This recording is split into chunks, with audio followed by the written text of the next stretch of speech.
ஓம் சக்தி. சக்தியில் அனைவருக்கும் என்னுடைய அன்பான வணக்கம். சக்தியிலே நம்ம மத்திய அரசாங்கம் சில அந்த 500 நோட்டு 1000 நோட்டு எல்லாம் செல்லாதுன்னு சொல்லி அறிவிச்சாங்க இல்லைங்களா?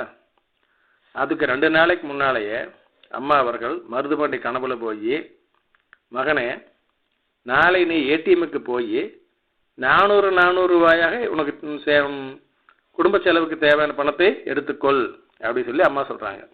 எப்படிங்க 400 இவர் கனவு நினச்சி பார்க்குறாரு, இது என்ன விசித்திரமாக இருக்குது, எடுத்தால் 500 எடுக்கணும் 1000 இருக்கணும், அதான் 400 சரி அம்மா சொல்லிட்டு போகிறாங்க அப்படின்னு அசால்ட்டை விட்டார். ஏடிஎம் போய் பணம் எடுக்கலைங்க. இந்த நிலையிலங்க இவருக்கு வீட்டு செலவுக்கு ஒரே ஒரு 500 நோட்டு மட்டும் இருக்கின்றது. அந்த நிலையில் என்ன ஆகுது பாருங்க, இவருடைய மனைவி குழந்தைக்கு பால் வாங்கி கொடுத்து வச்சிருக்கிறாங்க. பாலை காய்ச்சும் பொழுது அந்த பால் கெட்டு போகிறது. அதன் காரணமாக வேறு பால் வாங்கிட்டு வாங்கன்னு சொல்லி இவர்கிட்ட சொல்கிறாங்க. இவர் அந்த 500 நோட்டை எடுத்துகிட்டு மளிகை கடைக்கு போகிறார். அப்போ காலையில் 7:30 மணி. அந்த பணத்தை கொடுத்து பால் பாக்கெட் மற்ற தேவையான பொருளெல்லாம் வாங்கிட்டு மீதி 400 சில்லற பணத்தை வாங்கிட்டு வந்துடுறாரு.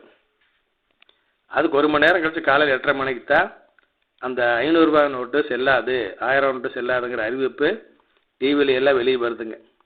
எப்படி பார்த்தீங்களா, வருமுன் காக்கும் நம் தெய்வம் இந்த சின்ன சின்ன பிரச்சனைலாம் கூட பாருங்கள் தொண்டனுக்கு முதலையும் சொல்லி கொடுத்து நம்மளை சிரமப்படாமல் வச்சுருக்கோன்னு அம்மா ஆசைப்படுது. ஆனால் நம்ம அதுக்கு ஒத்துழைப்பு தருவதில்லை.